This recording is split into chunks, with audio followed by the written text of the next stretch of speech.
नमस्कार साथियों, स्वागत है आपका हमारे यूट्यूब चैनल पर। आज हम देखेंगे आरटी 2009। ठीक है, तो बड़ो देखो 20 जुलाई 2009 को है ना, आरटी का जो एक्ट है ना वो राज्यसभा में पास हुआ था 20 जुलाई 2009 को।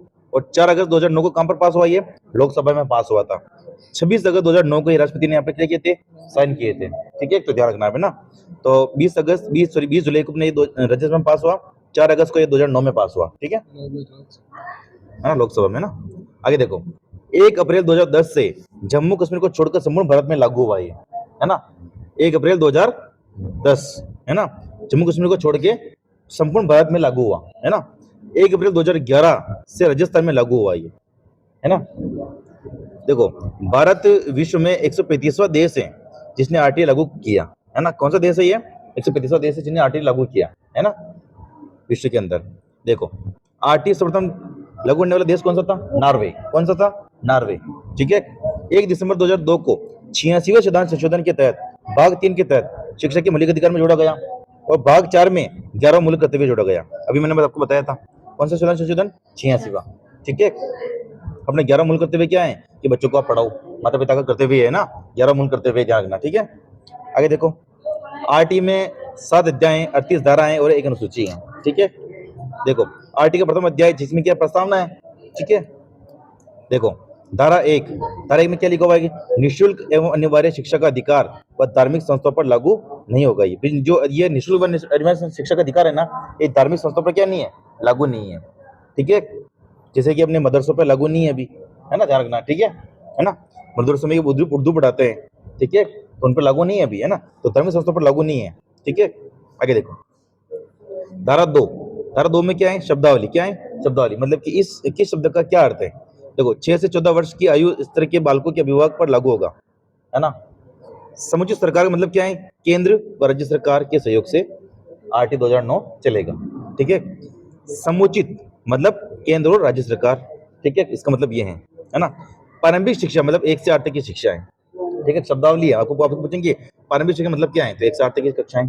ठीक है। अनुवीक्षिक प्रक्रिया, इसमें क्या है? प्रवेश से संबंधित है ना, प्रवेश की प्रक्रिया से संबंधित है। किसी किसी जैसे कि अब अनुसूचित प्रक्रिया हमने कहाँ का लागू है, जैसे कि नवोदय में अगर एंट्री लोगे तो आपको क्या देना पड़ेगा? प्रवेश परीक्षा देनी पड़ेगी।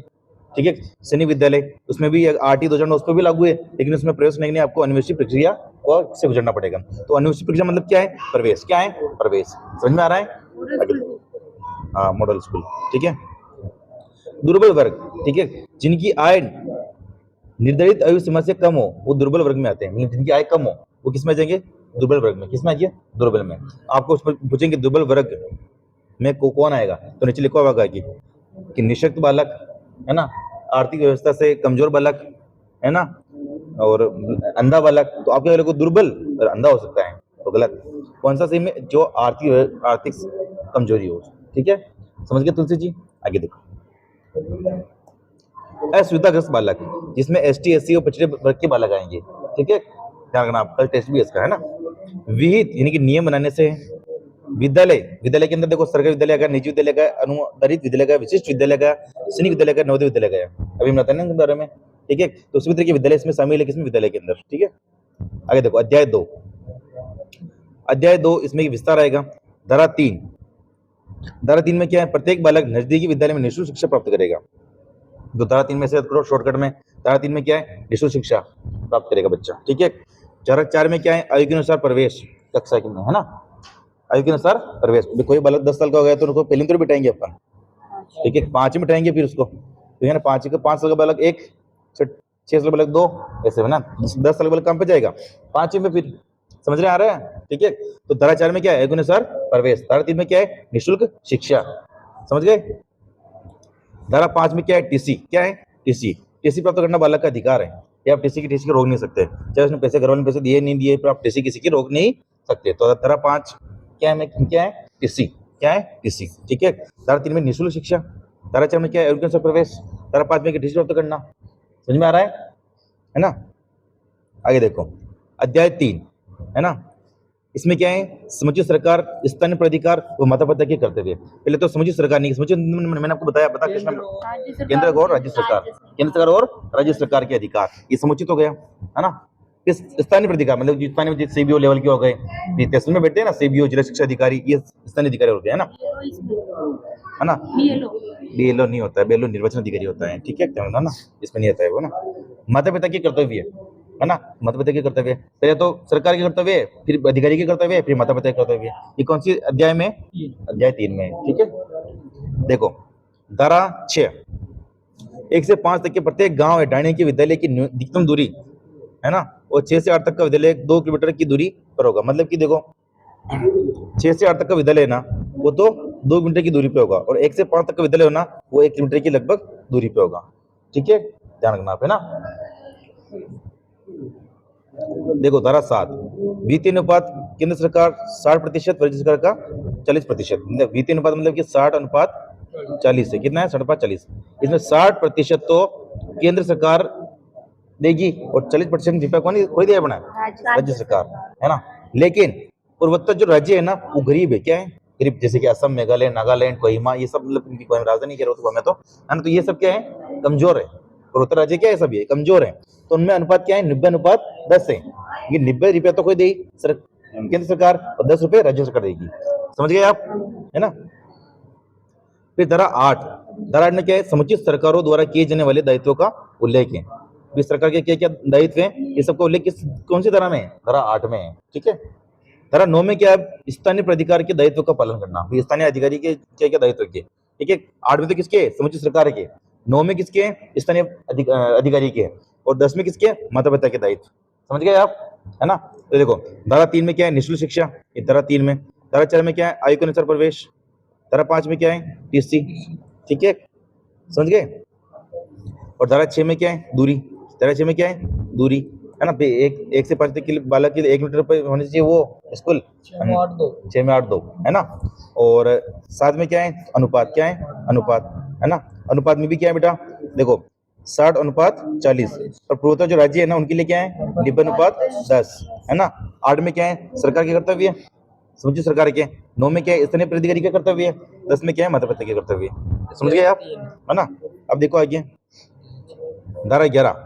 धारा 11 में क्या? 3 से 6 वर्ष तक के बालकों के लिए आंगनबाड़ी में शिक्षा की व्यवस्था है ना। तो आप किसे याद करोगे?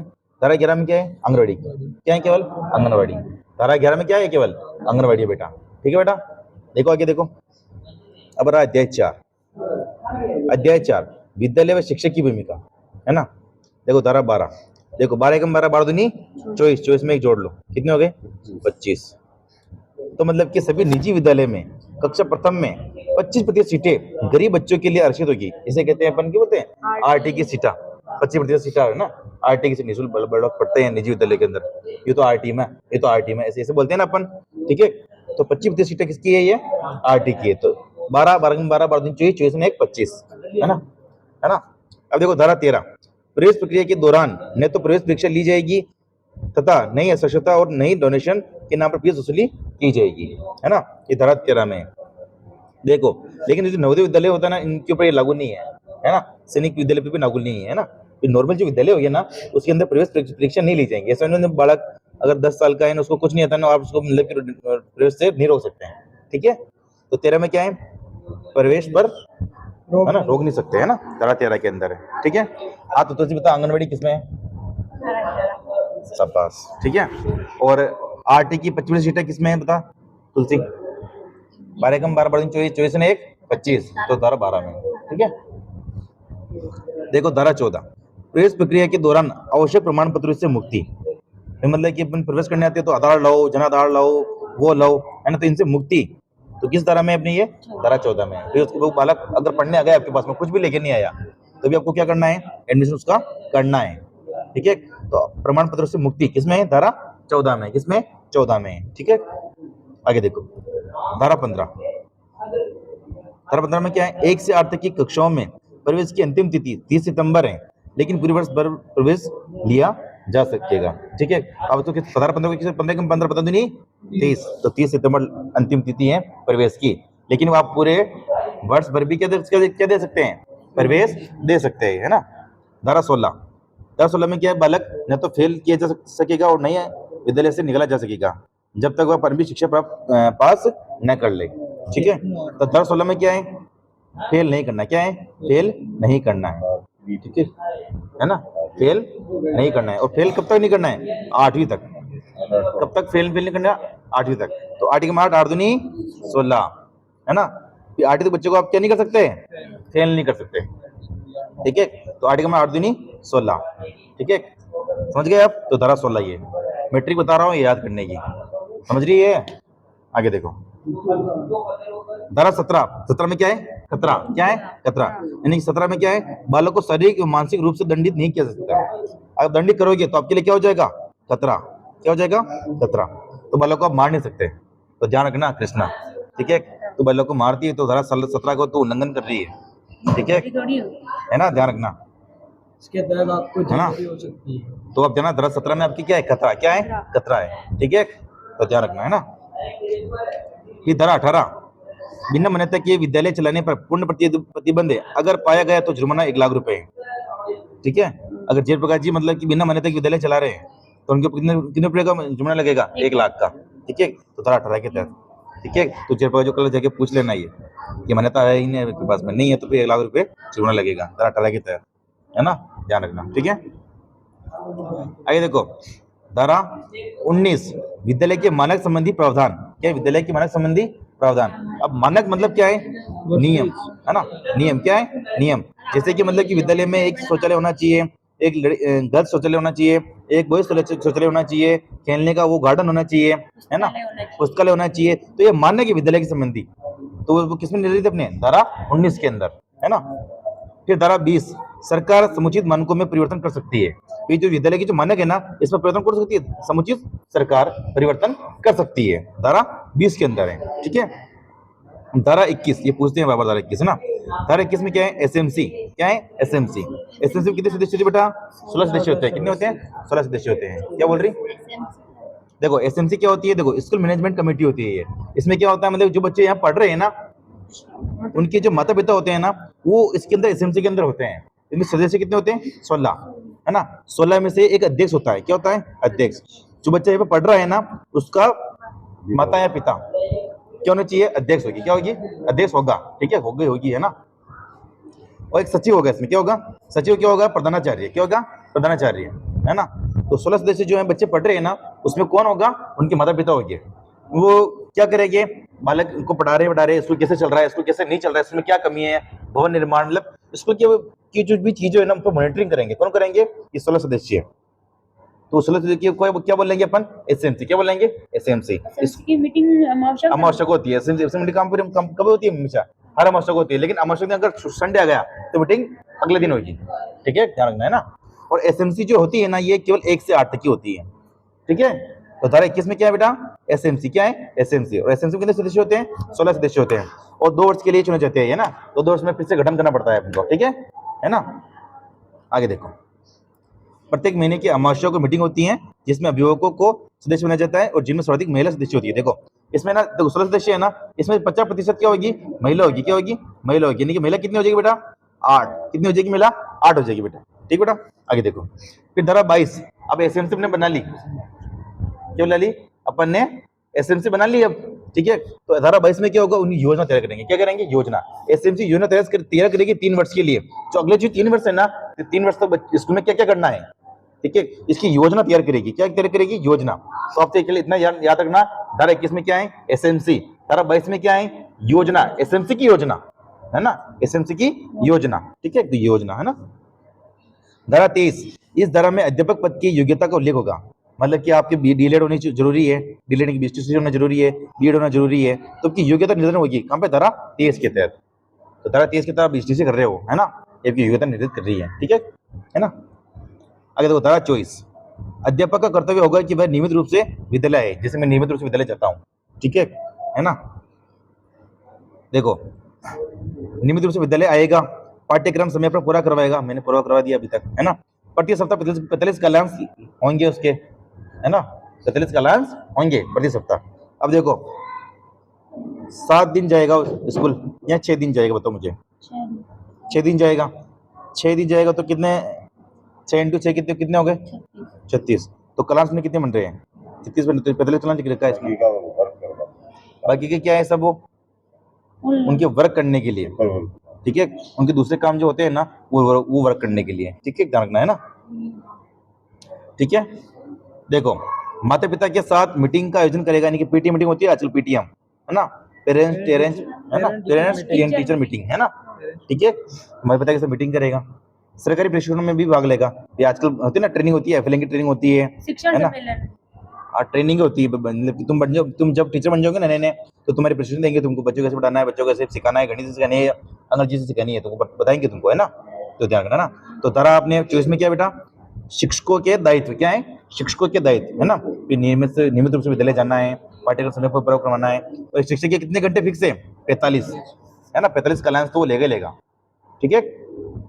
आगे देखो, धारा 25 छात्र शिक्षक अनुपात क्या है, छात्र शिक्षक अनुपात 1 से 5 तक जो कक्षा होगी ना, उसमें 30 विद्यार्थियों पर एक अध्यापक होगा, यानी कि 30:1 है। पर यही अगर 200 विद्यार्थी हो जाए तो अनुपात में क्या हो जाएगा बेटा, 40:1 में हो जाएगा, समझ गए, है ना। अब देखो, 150 विद्यार्थी से अधिक, अगर 150 से अधिक बालक हो गए वहां पे, तो एक एचएम और आ जाएगा, ठीक है, और 5 अन्य अध्यापक रहेंगे, समझ गए। 200 विद्यार्थी हो गए तो अनुपात क्या चेंज, अनुपात चेंज हो जाएगा, 40:1 हो जाएगा, है ना। और देखो, और 200 कुल कार्य दिवस होंगे, मतलब एक विद्यालय में कितने कार्य दिवस होंगे, 200, और 1 से 5 तक ही है ना, 1 से 5 तक बात करें अपन, है ना। और 800 कुल कालांश होंगे 1 से 5 तक, ये 1 से 5 तक में है, किसमें, 1 से 5 तक में है, ठीक है, ना। नहीं कि प्राथमिक क्या है, प्राथमिक विद्यालय, कौन सा विद्यालय, प्राथमिक। उच्च प्राथमिक हुआ तो 8 तक हो गया, 108 तक, है ना, ठीक है। आगे देखो, अब देखो 6 से 8 वाला है ना, देखो इसमें अनुपात क्या होता है, 35:1, वो जो ऊपर हमने पढ़ा 1 से 5 तक था केवल, है ना। 100 बच्चों पर एक एचएम होगा यहाँ पे, ठीक है। एक अध्यापक गणित व एक विज्ञान पढ़ाएगा, एक अध्यापक सामाजिक विज्ञान पढ़ाएगा। 200 कुल कार्य दिवस होंगे, तो 200 कुल देखो ये गलत है, 200 नहीं होंगे, कितने होंगे, 220, कितने होंगे, 220 कुल कितने होंगे, 220, कितने होंगे, 220, 200 तो किसमें होंगे, 1 से 5 तक में, किसमें होंगे, 1 से 5 तक में होंगे, ठीक है ना। और देखो 1 से 5 तक में है ना, कालांश कितने होंगे बेटा, 800, कितने होंगे बेटा, 800, पर 1 से 8 तक के अंदर कालांश कितने होंगे, 1000, कितने होंगे, 1000, और 220 उनके कार्य दिवस होंगे, समझ गए बेटा, ठीक है। आगे देखो, धारा 26 किसी भी विद्यालय में 10% से अधिक पद रिक्त नहीं होंगे, ठीक है। भाई किसी मतलब कि 1 से 12 तक, मतलब स्कूल है 160 तक स्कूल माना कि कोई भी, है ना, तो उसमें अगर 15 टीचर लगने चाहिए तो 10% भी खाली जा सकते हैं उसमें, ठीक है ना। तो इस धारा 26 में क्या है कि किसी भी विद्यालय में 10% से अधिक पद रिक्त नहीं रहेंगे, है ना। ये धारा 27, ये धारा 27 कहता है कि टीचरों की ड्यूटी चुनाव में लगो, जनगणना में लगो, आपदा में लगो, है ना, इनके सिवा किसी भी कार्य में मत लगो, ठीक है। धारा 27 कहती है ना, कि चुनाव, जनगणना, आपदा कार्यों के अलावा अध्यापक की ड्यूटी किसी भी अन्य सरकारी कार्यों में नहीं लगाई जाएगी। ये किसमें है, धारा 27 में, किसमें, धारा 27 में है, ठीक है, हाँ, ठीक है ना। उसमें आएगा कि निम्न में से कौन सी जगह शिक्षक की ड्यूटी नहीं लगेगी, तो इसमें चुनाव दे देगा, जनगणना दे देगा, आपदा देगा, प्लस फुल दे देगा, ठीक है। तो प्लस फुल में लगेगी क्या, नहीं लगेगी ना प्लस फुल में, ठीक है, तो ध्यान रखना, कल टेस्ट है इसका भी, ठीक है, ध्यान रखना। धारा 28 में क्या है, कोई भी अध्यापक निजी ट्यूशन नहीं करवाएगा, निजी ट्यूशन नहीं करवाएगा, ठीक है। ट्यूशन है केवल, ट्यूशन किसके लिए, वो बच्चों के लिए, किसके लिए, जो बच्चों को पढ़ा रहे हैं ना वो उसके लिए, है ना। और कोई कंपटीशन को कोचिंग पढ़ाता है ना तो उसके लिए लागू नहीं है, ठीक है, है ना। तो कोई भी अध्यापक निजी ट्यूशन नहीं करवा सकता, है ना। तो ट्यूशन पर रोक है, जैसे प्रकाश जी भी करवा रहे हैं ना, कोचिंग ट्यूशन करवा रहे हैं, तो उस पर रोक है, ठीक है, है ना।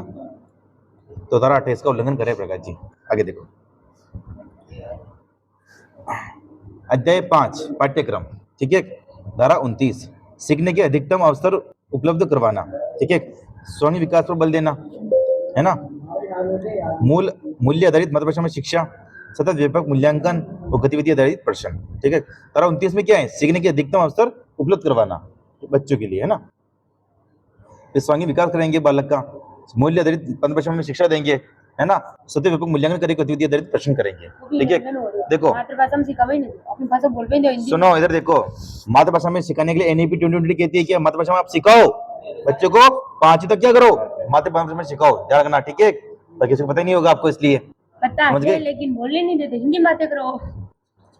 कोई बात नहीं। धारा 30 प्रारंभिक परीक्षा पूरी होने तक बोर्ड की परीक्षा अनिवार्य नहीं होगी, प्रारंभिक परीक्षा पूरी करने के बोर्ड परीक्षा अनिवार्य नहीं होगी। और प्रारंभिक परीक्षा अपनी कौन सी होती है? 1 से 8 मतलब 8 जो पास करेगा ना वो प्रारंभिक परीक्षा खत्म हो गई, है ना। फिर 9वीं में फेल कर सकते हैं, 10वीं में फेल कर सकते हैं, है ना। समझ गए? तो 8वीं तो बच्चा फेल नहीं होगा, यानी कि धारा 30 कहती है। ठीक है, आगे देखो अध्याय 6 बाल अधिकारों का संरक्षण। ठीक है, 31 में क्या है? बाल संरक्षण अधिनियम 2005 के तहत राष्ट्रीय बाल संरक्षण आयोग व राज्य बाल संरक्षण आयोग का गठन होगा, है ना, 31 के तहत। या अगर आप बालक को मारोगे पिटोगे तो हमसे बालक इसमें जा सकेगा फिर बाल संरक्षण आयोग के अंदर। ठीक है, ध्यान रखना, है ना। धारा 32 बाल संरक्षण आयोग में अपील का प्रावधान है कि अगर आपने बालक के किसी की मार दी तो धारा 32 के तहत वो कहां पर लगाएगा अपनी अर्जी? धारा 21 में। धारा 21 में क्या है? बाल संरक्षण आयोग, क्योंकि राष्ट्र में भी, राष्ट्रीय में, केंद्र में भी है और राज्य में भी है। ठीक है। धारा 33 राष्ट्रीय शिक्षा सलाहकार समिति का गठन होगा। धारा 34 में क्या है? राज्य शिक्षा सलाहकार समिति के सदस्यों का उल्लेख वर्तमान में सदस्य संख्या 15 है। ठीक है, आगे देखो अध्याय 7 धारा 35, है ना, समुचित सरकार के द्वारा नियम बनाने की प्रक्रिया, है ना। धारा 25 में समुचित सरकार कोई भी नियम बना सकती है। ठीक है, ये नियम है ना, नियम। धारा 36 धारा 13, 18, 19 में परिवर्तन करने संबंधी शक्तियां। ठीक है, ध्यान रखना, है ना। धारा 37 एसएमसी व बाल संरक्षण आयोग के खिलाफ कोई भी शिकायत नहीं की जा सकेगी। एसएमसी व बाल संरक्षण आयोग के खिलाफ कोई भी शिकायत नहीं होगी, है ना। और बेटा देखो, बता कृष्णा, एसएमसी कौन से धारा में? बता कृष्णा। धारा 21 में। किसमें? धारा 21 में। किसमें? धारा 21 में। और 22 में क्या? इनकी योजना, क्या है इनकी योजना। ठीक है। अंतिम धारा 38 इस धारा के अंतर्गत राज्य सरकार को नियम बनाने की शक्ति प्रदान की गई है। देखो, धारा 38 का प्रयोग करके ही, है ना, धारा 38 का प्रयोग करके ही धारा इसमें क्या लगेगा? राज्य सरकार खुद के नियम बना सकती है। इसमें लिखा हुआ है ना कि राज्य सरकार क्या बना सकती है? खुद के नियम बना सकती है राज्य सरकार। तो अपनी राज्य सरकार है ना, अपनी कौन सी थी? आरटी 2000 बनी 11, क्या बनी? 2011 बनी। आपने आरटी 2009 पढ़ रहे हैं ना, तो राज्य सरकार ने खुद का ही नियम बना दिया। क्या बनाया? आरटी 2011, क्योंकि 38 धारा का प्रयोग करके, है ना, 38वीं धारा का प्रयोग करके क्या बना दिया राजस्थान वालों ने? आरटी 2011 बना दिया। समझ गए? तो ये थी अपनी आरटी। इसमें मुख्य मुख्य धारा में बता देता हूं हमको। देखो, धारा 4 में क्या बेटा? आयु के अनुसार प्रवेश। ठीक है। धारा 5 में क्या बेटा? टीसी देनी पड़ेगी आपको। ठीक है। धारा 7 में क्या है? वित्तीय अनुपात। क्या है? वित्तीय अनुपात। ठीक है। मतलब कि 60 अनुपात 40 और 90 अनुपात 10, है ना। ठीक है। पूर्वोत्तर राज्यों के लिए ये है, बाकी राज्यों के लिए ये है। ठीक है ना। फिर धारा 11 में क्या बेटा? आंगनबाड़ी। क्या है? आंगनबाड़ी। धारा 12 में क्या बेटा? 12 के 12 12 24, 24 ने 1 25, ये 25 सीटें फ्री में रहेगी अपने। ठीक है बेटा। ठीक है। फिर धारा 14 में क्या बेटा? प्रमाण पत्र से मुक्ति। अगर उस पर कुछ भी नहीं हो तो भी धारा 14 की तरफ आपको एडमिशन देना ही पड़ेगा। ठीक है। तो मुक्ति, है ना, कागज पाउंडों की मुक्ति। 15 में क्या है? 15 का मतलब नहीं 30 के अंदर आपको एडमिशन कर सकते हैं बालकों का, और पूरा साल भर भी कर सकते हैं। ठीक है। फिर धारा 16 कम 16 8 दूनी 8 8 दूनी 16। ठीक है। बच्चों को 8 तक फेल नहीं करना है। ठीक है। 8 तक बच्चों को फेल नहीं करना है। किस में? धारा 16 में। फिर देखो बेटा, धारा 17 में क्या? 17 खतरा, यानी कि बच्चों को आप दंडित नहीं कर सकते। ठीक है, समझ गए आप। फिर धारा 21 में क्या है? एसएमसी। फिर धारा 22 एसएमसी की योजना। ठीक है ना, योजना। फिर क्या बेटा? धारा 28 में क्या बेटा? ट्यूशन नहीं पढ़ा सकते आप, ट्यूशन नहीं पढ़ा सकते आप। ठीक है बेटा। ठीक है। और धारा 38 में क्या बेटा? राज्य सरकार खुद का नियम बना सकती है। तो ये मेन मोन इम्पोर्टेंट है। ठीक है। और देखो 1 से 5 तक का स्कूल, है ना, देखो 1 से 5 तक का स्कूल, 1 से 5 तक का स्कूल, इसमें देखो 200 कार्य दिवस होंगे, एक कार्य दिवस, है ना, 800 और 800 कालांश होंगे बेटा, 800 कालांश होंगे। ठीक है बेटा। इसमें अनुपात क्या होगा? 30:1 में चलेगा ये। ठीक है बेटा। और 1 किलोमीटर के दायरे में ये 5 तक स्कूल होने चाहिए सभी जगह। ठीक है बेटा, जहाँ जनसंख्या है वहाँ पे, है ना। फिर देखो 8वीं वाला, है ना बेटा, देखो एक 6ठी से 8वीं, है ना, इसमें 220 कार्य दिवस होंगे। ठीक है। और 1000 कालांश होंगे। ठीक है। और 2 किलोमीटर के दायरे में ये स्कूल होने चाहिए, और 35:1 में ही चलेगा बेटा। समझ गए आप, है ना। तो ये 1 से 5 तक का था। ठीक है। और देख लो इसमें कौन कौन सी धारा इंपोर्टेंट थी जो रह गई अपने से, है ना। देखो धारा 27 में क्या है? चुनाव में और जनगणना आपदा में ड्यूटी लगाएगी, है ना, धारा 37 कहती है ना। और 26 धारा कहती है कि 10% से अधिक पद रिक्त नहीं होने चाहिए, ठीक है। 25 के अंदर अपनी छात्र शिक्षा अनुपात बता रखा है, ठीक है, मैंने आपको बताया जो। धारा 24 में मेरे कर्तव्य, अध्यापक का कर्तव्य, धारा 24 के अंदर, ठीक है। और धारा 23 के अंदर आपके योग्यता होनी चाहिए, आपकी डीले लेट होनी चाहिए, ठीक है, ठीक है। और 18 में क्या है, बिना मान्यता आप स्कूल नहीं चला सकते, ठीक है। और 14 में प्रमाण पत्र से मुक्ति बता दिया मैंने, ठीक है। और 12 में बता दिया मैंने। 13 में क्या है कि आप प्रवेश प्रक्रिया नहीं ले सकते, प्रवेश परीक्षा नहीं ले सकते नॉर्मल बच्चों के लिए, ठीक है। और धारा 8 में किसके कर्तव्य, समुचित सरकार के, धारा 9 में स्थानीय अधिकारी के, और धारा 10 में माता पिता के, ठीक है ना। और 6 से धारा 6 के अंदर भी वो किलोमीटर बता रखे अपने 6 के अंदर, है ना। 6 में आप कैसे याद करोगी, 6 में क्या है, किलोमीटर, क्या है, किलोमीटर, ठीक है, है ना। 5 में टीसी हो गई अपने, 4 में आयु हो गई अपने, 3 में क्या है, निःशुल्क शिक्षा, क्या है, निःशुल्क शिक्षा, 3 में क्या है, निःशुल्क शिक्षा, है ना, धारा 3 के अंदर। इसमें अगर देखो ये होगी है ना, धारा 3, ये धारा 3 निःशुल्क शिक्षा लिखा हुआ है ना, निःशुल्क शिक्षा धारा 3 के अंदर है ना, ये धारा 3 है, ठीक है बेटा। धारा 2 में क्या है, असुदग्रस्त बालक क्या कौन होते हैं, ST SC पिछड़े वर्ग के बालक होते हैं असुदग्रस्त, और दुर्बल वर्ग के बालक कौन होते हैं, जिनकी आय से वो कमजोर हो, ठीक है, ध्यान रखना है ना, ठीक है। ये शब्दावली है ना। तो ये अपनी RT 2009 थी, तो आई होप आपको समझ में आया होगा, ठीक है। मिलते हैं नेक्स्ट वीडियो में। जय हिंद, जय भारत।